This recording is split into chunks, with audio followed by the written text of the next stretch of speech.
Assalamualaikum warahmatullahi wabarakatuh dan juga salam sejahtera. Diucapkan terima kasih kepada anda semua kerana masih lagi setia ke dalam channel ini. Allahumma salli ala Sayyidina Muhammad wa ala ali Sayyidina Muhammad. Okey, kita jangan membuang masa, kita teruskan dengan episodnya ke-19. Kepala tersangkut di rumpun mengkuang. Kegelisahan orang-orang kampung di Serting ialah gangguan terhadap ibu-ibu yang baru melahirkan anak. Selalunya mereka akan menghadapi keadaan turun darah kalau dibawa ke hospital. Bagaimanapun, kebanyakan mereka ini masih dapat diselamatkan apabila dibawa ke hospital. Ibu-ibu yang hendak melahirkan anak semakin bimbang akan mengalami tumpah darah ini. Di samping mereka takut pula untuk beranak di hospital. Anehnya, kenapa tumpah darah ini sentiasa berlaku kepada ibu-ibu yang melahirkan anak-anak di kampung ini? Disebabkan kebimbangan ini, Ali Gemuk menemui Pak Hid di Bukit Kelulut, bertanyakan masalah yang dihadapi oleh orang-orang di kampungnya. Bagaimanapun Pak Hid tidak dapat menjelaskan kedudukan sebenarnya. Cuma dia mengagakkan mungkin ada gangguan dari penanggal ataupun polong. Sama ada hantu penanggal maupun polong memang gemar menghisap darah perempuan yang baru lepas bersalin. Secara saintifik memanglah tidak dapat digambarkan mengenai polong ataupun hantu penanggal ini, kerana yang dapat dilihat hanyalah perempuan yang menjadi mangsa itu terkena tumpah darah. Sedangkan yang sebenarnya, hantu penanggal itu sedang menghisap darah hanyir dari ibu yang baru saja lepas bersalin. Kerana itulah kebanyakan orang-orang di kampung akan menggantungkan duri mengkuang di bawah rumah setentang dengan tempat tidur ibu-ibu yang baru melahirkan anak. Memang duri mengkuang ini menjadi sumpahan kepada hantu penanggal maupun polong. Mereka tidak akan berani mendekatinya kalau ada duri mengkuang di situ. Kenapa kalau kita bawa ke hospital boleh baik pula? Tanya Ali Gemuk kepada Pak Hid. Bau ubat-ubat hospital tu pun dia tak tahan, ujar Pak Hid perlahan. Bila dia bawa ke hospital, ubat pun dah tak payah bagi dah, katanya menjelaskan. Bagaimanapun dia tidaklah bermaksud supaya jangan diberi ubat kepada ibu-ibu yang mengalami tumpah darah itu. Sebenarnya gangguan dari hantu penanggal atau polong itu tidak berani lagi mengikut mangsanya apabila mangsanya itu dipindahkan ke hospital. Jadi macam mana kita nak buat ni, Pak Hid? Ali Gemuk merasa bimbang kerana isterinya saat mengandung dan hampir akan bersalin. Dekat kampung kau pun ada orang yang handal, buat apa kau nak jumpa aku? Pak Hid macam menyindir Ali Gemuk yang terburu-buru mencari dia, padahal isterinya lambat lagi akan bersalin. Inilah kisah yang berlaku lebih kurang 20 tahun dahulu mengenai kejadian yang mengganggu ibu-ibu melahirkan anak, menyebabkan mereka dalam ketakutan setiap kali akan melahirkan anak. Ali Gemuk adalah salah seorang yang menghadapi masalah ini. Sebaik sahaja isterinya akan melahirkan anak sulung.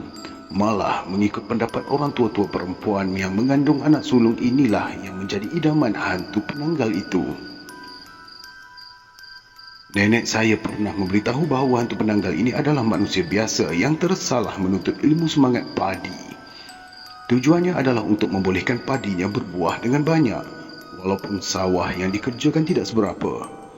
Ilmu semangat padi yang dituntutnya itu berubah menjadi hantu penanggal yang memerlukan darah perempuan yang baru saja beranak. Bagi mengekalkan ilmu semangat padi itu menguasai dirinya. Sekiranya dia tidak melakukan itu, maka hantu penanggal yang menguasainya itu akan memakan diri sendiri. Oleh itu, asal sahaja perempuan baru melahirkan anak, mudah saja dia dapat mencium hanyir darah berkenaan. Kecuali kalau wanita-wanita itu baru dibawa ke hospital, baru dia tidak dapat mengekorinya kerana bau ubatan moden ini melemahkan anggota hantu penanggal itu sendiri. Kisah Ali Gemuk ini diceritakan sendiri oleh anak buahnya kepada saya. Kerana semasa kejadian itu berlaku, dia sudah pun berumur kira-kira 8 tahun. Dia masih lagi ingat kejadian yang berlaku kepada bapa saudaranya itu. Saya pernah juga bertemu dengan Pak Hid 2-3 kali, tetapi tidak sempat pula bertanya mengenai kisah Ali Gemuk ini. Lagipun dia tidak berapa ingat sangat dengan Ali Gemuk. kerana kampung mereka berjauhan. Semasa saya bertemu Pak Hit beberapa tahun dahulu, dia kelihatan menangis teresak-esak kalau menyebut kisah-kisah yang dikatakan aneh oleh manusia sekarang. Setiap kali dia menyebut nama Allah, Pak Hit akan terseduh-seduh sampai tidak dapat bercakap. Allah ni boleh melakukan apa saja. Tak ada apa-apa yang aneh baginya, kata Pak Hit kepada Ali Gemuk. Dekat kampung kau, ada orang yang handal. Buat apa kau cari orang tua buruk di Bukit Kelulut ni? Dia merendahkan diri apabila Ali Gemuk meminta dia membuat apa-apa tangkal bagi melindungi isterinya. Tolonglah, bagi apa-apa tangkal pun Pak Hit. Ali Gemuk merayu dengan penuh harapan. Aku tak boleh melindungkan isteri kau. Tangkal azimat juga tak boleh. Mengesat matanya yang mula digenangi air. Yang boleh kau minta tolong untuk melindungi isteri kau hanyalah Allah, kata Pak Hit lagi. Sedapat-dapatnya Pak Hit tidak mahu memberi apa-apa tangkal azimat bagi menghadapi gangguan hantu penanggal itu.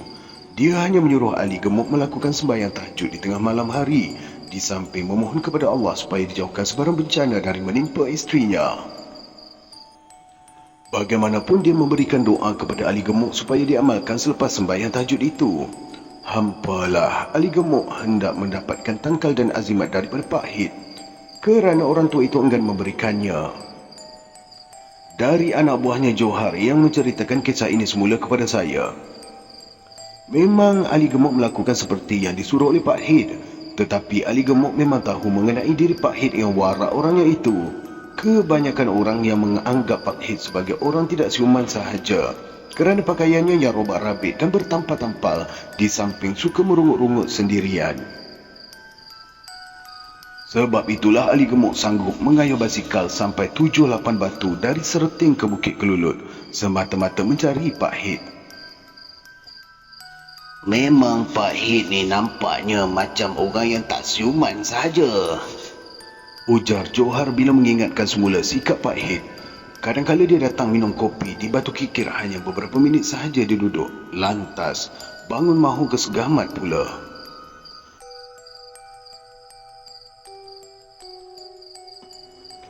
Padahal Segamat dengan Batu Kikir bukanlah dekat, lebih 30 batu jauhnya. Tetapi memang orang nampak dia mengayuh basikal menuju ke Bahau untuk pergi ke Segamat. Sebaliknya 5 minit kemudian dia balik semula untuk menghabiskan sisa kopi yang diminumnya tadi. Perangainya inilah yang dikatakan orang tidak siuman. Satu waktu pernah terjadi, dia sedang minum kopi di Batu Kikir. Tiba-tiba sahaja dia bangun kerana hendak membeli kuih kuaci di Segamat. Katanya dia teringin hendak memakan kuih dari kedai yang selalu dibelinya, iaitu kuih kuaci apabila berada di Segamat. Disebabkan sudah selalu benar dia berkata mahu ke Segamat membeli kuih tersebut apabila sedang duduk diminum kopi di kedai kopi di Batu Kikir itu.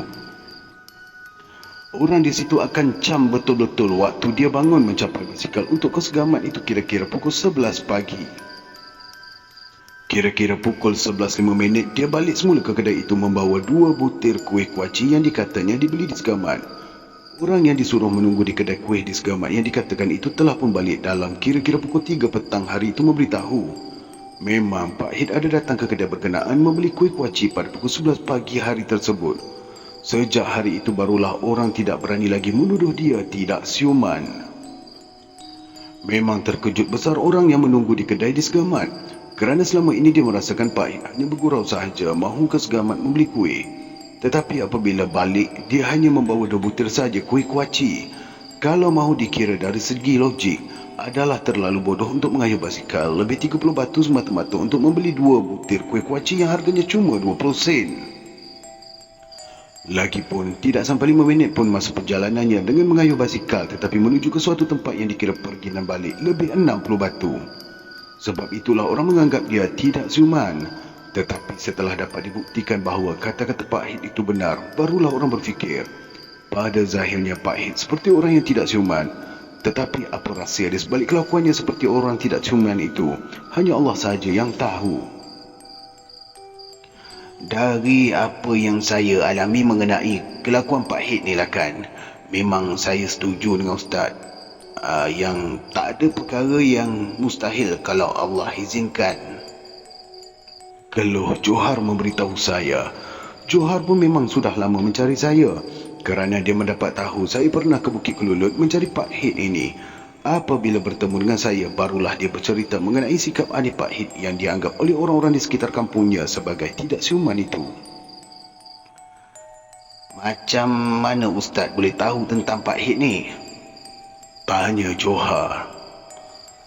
Semuanya kehendak Allah, sahut saya tersenyum. Memang orang merasa hairan kenapa saya suka berkenalan dengan orang-orang seperti Pak Hit ini. Bagi saya zahirnya saja tidak boleh diberi penilaian dengan mata hati kita. Saya mencari Pak Hit pun kerana mahu bertanyakan sedikit sebanyak yang kita tidak tahu darinya.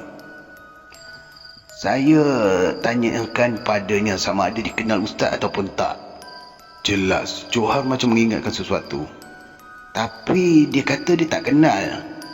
Katanya terangguk-angguk. Saya tersenyum mendengar penerangan Johar. Memang itulah sikap Pak Hit. Kalau ditanyakan padanya sama ada kenal atau tidak orang-orang yang pernah menemuinya, dia akan menjawab, ramai yang datang ke sini, mana saya ingat. Setelah orang ramai tahu tentang keluarbiasaan Pak Hit ini, ada juga orang yang menjemputnya ke rumah untuk membacakan doa selamat. Pak Hit memenuhi jemputan orang berkenaan, tetapi selepas dia membacakan doa selamat, dia pun akan balik dengan tidak mahu menjamah makanan yang dihidangkan. Kenapa tuan tak makan dulu? Tanya tuan rumah kebingungan. Tadi awak jemput saya untuk baca doa selamat je kan?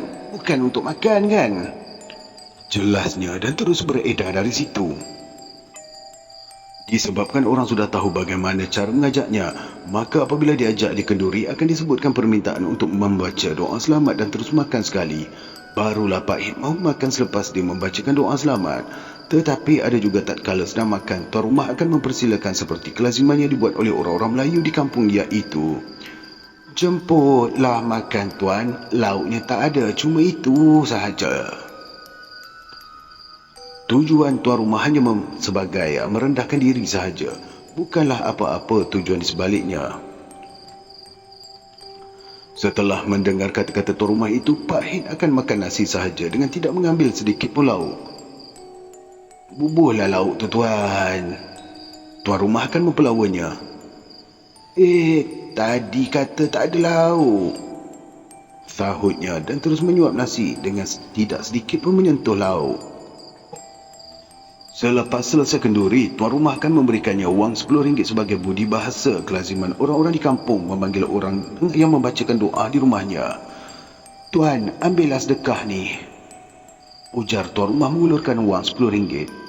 Dengan pantas dia akan menepis tangan orang itu sambil katanya, saya tak patut terima sedekah ni. Badan saya ni masih kuat lagi untuk bekerja. Yang menerima sedekah ni fakir miskin. Jadi, kalau memberi dia wang memandai dengan serahkan saja sewaktu bersalam dan jangan berkata apa-apa, dia akan mengambil sebagai menadah tangan bersyukur pada Allah. Tetapi ada juga tuan rumah yang memberi wang sambil berkata, Tuan, ini saya beri tambang-tambang kereta je. Tuan rumah sengaja berkata begitu kerana tidak ada tujuan, walaupun dia tahu Pak Hit datang ke rumahnya dengan menunggang basikal. Pak Hit tidak akan menolak, dia akan menerima wang pemberian itu. Biasanya tuan rumah akan memberi RM10 selepas selesai kenduri. Dengan kata-kata tuan rumah tadi, Pak Hit meninggalkan basikalnya di situ, lantas menaiki bas atau teksi sapu ke rumah di Bukit Kelulut. Maafkan saya. Kalau tambang bas antara 30 hingga 40 sen, dia akan memberikan kesemua RM10 itu dengan tidak mahu mengambil baki yang dipulangkan oleh konduktor bas. Begitu juga kalau dia menaiki teksi sapu, pemandu kereta akan mengenakan RM1.50 sahaja, tetapi dia tetap memberikan kesemua RM10 yang diberikan oleh tuan rumah tadi. Apabila dia sampai di rumahnya, dia akan naik sebentar ke rumahnya, kemudian berbalik semula ke rumah orang yang membuat kenduri tadi untuk mengambil basikalnya semula. Sekali pandang memanglah nampak kelakuannya seperti orang yang tidak siuman. Tetapi rasa dirinya hanya Allah yang tahu. Itulah yang diceritakan oleh Johar kepada saya mengenai Pak Hit. Dan itulah kesan yang diajarkannya kepada Ali Gemuk apabila lelaki itu datang meminta tangkal azimat darinya supaya menghalau hantu penanggal. Ali Gemuk mematuhi arahan Pak Hit supaya melakukan sembahyang tahajud selama 44 malam sebelum isterinya melahirkan anak. Memanglah terasa sukar pada mulanya untuk bangun tidur waktu malam hari, tetapi kerana yakin dengan apa yang diajarkan oleh Pak Hit, dia tetap tabahkan hati. Lagipun bersembahyang tahajud memang dikehendaki oleh agama, kerana Allah sendiri menyuruh diperbanyakkan berjaga malam untuk beramal ibadat. Setelah selesai 44 malam, dia menunaikan tahajud itu. Isterinya belum juga sampai waktu untuk melahirkan anak. Oleh itu, setiap lepas maghrib, Ali Gemuk membacakan Yasin. Begitulah sehinggalah sampai waktu isterinya mahu melahirkan anak. Dengan izin Allah, isterinya melahirkan anak dengan mudah dan tidak merasa sakit yang kuat. Semasa isteri Ali Gemuk melahirkan anak, Johar anak saudaranya ada bersama di rumah Ali Gemuk. Masa ini Johar baru saja berumur 8 tahun saja. Masa tu umur saya 8 tahun je Ustaz. Tapi saya masih ingat juga. Jelas Johar memberitahu saya. Isteri Ali Gemuk selamat melahirkan anak pada jam 6 petang. Terlalu gembira hatinya kerana anak dan isterinya selamat. Dia terus mengazankan anaknya sebaik sahaja diserahkan oleh Mak Bidan. Tak ada kau cari tangkal apa-apa kali? Emak mertuanya cemas setelah isterinya selamat melahirkan anak itu. Ali Gemuk hanya mendiamkan diri. Dia yakin isterinya tidak akan dapat diganggu lagi hantu penanggal yang menakutkan penduduk-penduduk kampungnya. Bukanlah kan aku dah suruh kau siap-siap kat tangkal tu. Orang tua itu memarahi Ali Gemuk. Saya dah jumpa Pak Hit, sahut Ali Gemuk menjelaskan. Pak Hit pun, si Pak Hit tu pula. Soalnya hairan. Ya, Pak Hit di Bukit Kelulut, kata Ali Gemuk perlahan. Orang tua tu tak siuman tu. Emak mertuanya menyindir sambil mencemikkan bibir. Apa yang orang tua tu boleh buat? Dirinya pun tak terjaga kau nak suruh dia buat tangkal. Apa hal? Ujarnya kesal disebabkan Ali Gemuk pergi menemui Pak Hit. Ali Gemuk tidak menyahut. Dia tahu semua orang-orang di situ hanya mendengar sahaja mengenai diri Pak Hit yang dikatakan kurang siuman itu. Tetapi mereka tidak pernah mahu mendekati orang tua berkenaan. Bagaimanapun, Ali Gemuk hanya mengetahui akan keluarbiasaan Pak Hit ini dari seorang polis pencen di Batu Kikir. Sebab itulah dia sanggup ke Bukit Kelulut sejauh lebih 7 batu semata-mata untuk menemui Pak Hit. Kira-kira pukul 9 malam, kakak ipar Ali terjerit dari tengah halaman menyebabkan seisi rumah kelam kabut. Semua orang yang berada di dalam rumah meluru keluar hinggakan isteri Ali Gemuk yang baru bersalin pun ditinggalkan seorang diri. Ada perintah. Tanya emak mertua Ali Gemuk kepada anaknya yang termengah-mengah ketakutan. Itu apa tu? Apa tu dekat rumpun mengkuang? Dia menuding-nuding jari ke arah rumpun mengkuang berhampiran dengan telaga dengan tidak memalingkan mukanya ke situ. Semua orang memandang ke rumpun mengkuang berhampiran telaga di tepi sawah. Mereka nampak kepala manusia tersangkut dengan tali perutnya berjurai-jurai melekat pada duri mengkuang. Pada bahagian tali perutnya nampak seperti api yang berkelip-kelip. Cepat-cepat Ali Gemuk menyuluh dengan lampu suluh ke arah kepala manusia yang tersangkut itu. Oh, kau rupanya nak ganggu isteri aku. Jerkah Ali Gemuk meludahkan ke tanah. Selepas ini barulah emak mertuanya bekerja mendapatkan isteri Ali Gemuk di dalam. Didapatinya anaknya tidak apa-apa. Ada apa, Mak? Tanya isteri Ali Gemuk. Dah datang setan tu, nasib baik dia tersangkut pada rumpun mengkuang. Rungut orang tua itu. Syukurlah, sahut isteri Ali Gemuk. Tak sia-sialah Abang Ali jumpa dengan Pak Hit tu, katanya setelah diberitahu oleh Ali Gemuk mengenai ajaran yang diajarkan oleh Pak Hit. Sementara di tengah halaman orang-orang kampung sudah berkumpul, mereka semua menyaksikan sendiri bagaimana hantu penanggal itu tersangkut pada rumpun mengkuang. Mereka tidak berapa kenal muka kepala siapa manusia itu kerana ianya bukanlah orang dari kampung tersebut. Tak pernah orang dapat memerangkap benda yang macam ni, ujar Tok Imam Lias sambil menyuruh orang kampung mengambil antan lesung. Johar cepat-cepat mengambil antal lesung di bawah gelagar rumah. Pada mulanya, emaknya menyuruh dia masuk saja ke rumah. Tetapi Johar berkeras juga mahu melihatnya.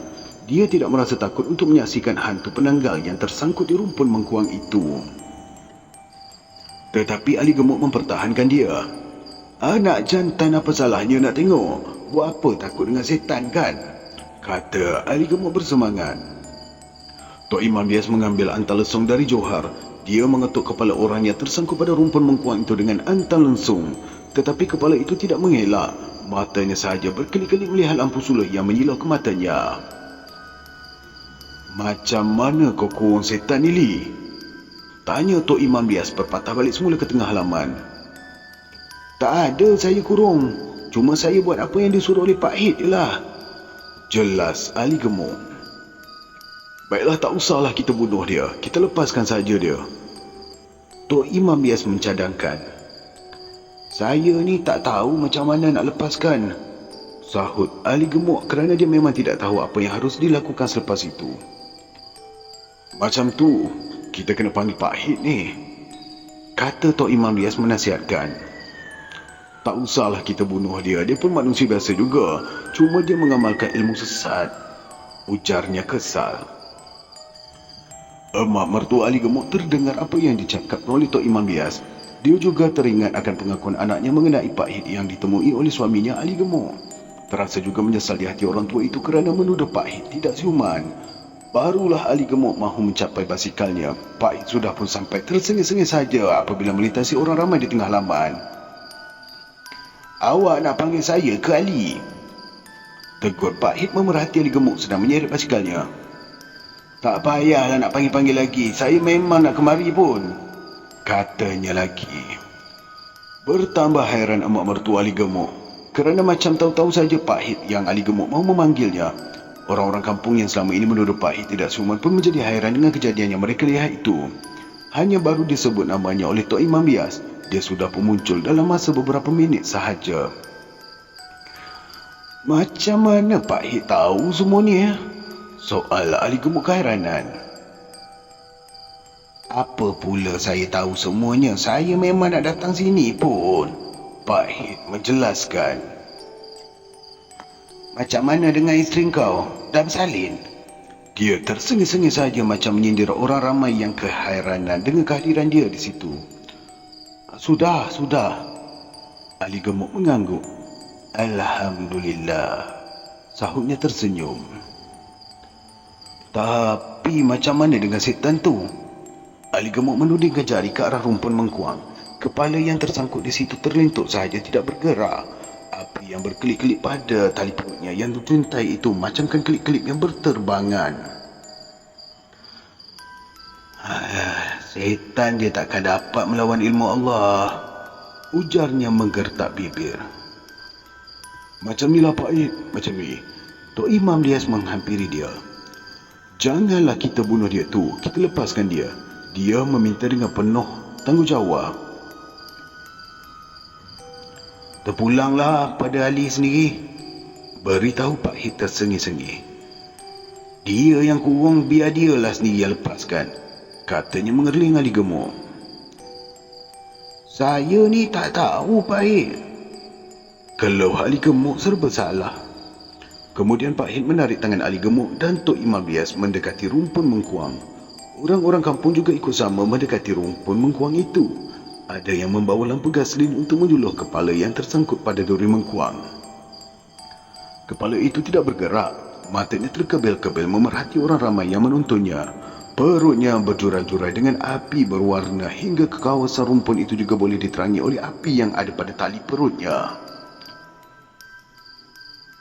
Sekarang ni kan, orang kampung semua dah kenal kau," kata Pak Hid mengejeknya. "Kalau kau berani ganggu orang lagi, kau takkan dapat melepaskan diri kau." Dia memberi ingatan. Kepala yang tersangkut itu tidak berkata apa-apa.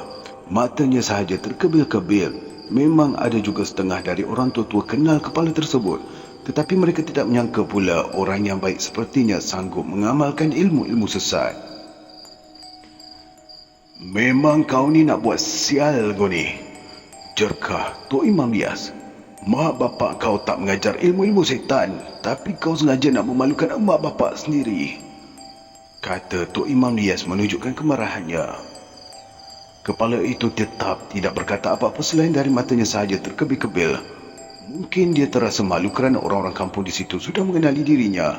Sekalipun dia datang dari kampung lain yang berdekatan, tetapi kepalanya tidak dapat digerakkan.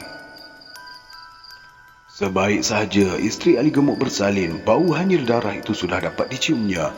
Sebab itulah dia cepat-cepat keluar dari tubuhnya menghisap darah mangsanya. Semasa dia menghisap darah itu, memang jelmaan tubuhnya tidak kelihatan. Akibatnya, pada penglihatan mata zahir mangsanya itu seolah-olah terkena tumpah darah.